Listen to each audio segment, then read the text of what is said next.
वक्तव्य चर्चेत आहे असं म्हटलं जात आहे की तुम्ही शिवसेना फुटल्यानंतर तुम्हाला दुःख झालं, आता पुन्हा शिवसेना एकत्र आणण्यासाठी तुम्ही प्रयत्न करणार आहे, हे खरं आहे का? तर बघा, मी काल जे बोललो त्याहून मी मागे हटणार नाही आणि मी जे काही बोललो ते सत्य आहे. शिवसेना फुटल्याचं दुःख हे आजही मला आहे. त्याचे दोन तुकडे व्हायला नको होते. कारण काय आहेत ते सर्वांना माहिती. भविष्यात तुम्ही एकत्र येणार का? आलं तर आनंद होईल, परंतु त्यासाठी मी काहीतरी प्रयत्न करणार आहे आणि माझ्यामुळे ते काही दोन्ही एकत्र येतील असं समजण्याचं काहीच कारण नाही.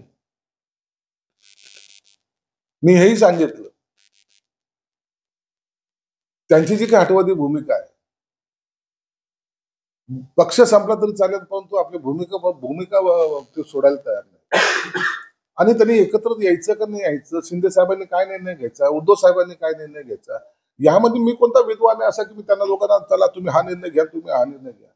म्हणून होईल जी घटना घडेल त्याचा आनंद निश्चित असेल, परंतु त्याच्यासाठी मी काही वेगळा प्रयत्न करेल असं समजण्याचं काहीच कारण नाही.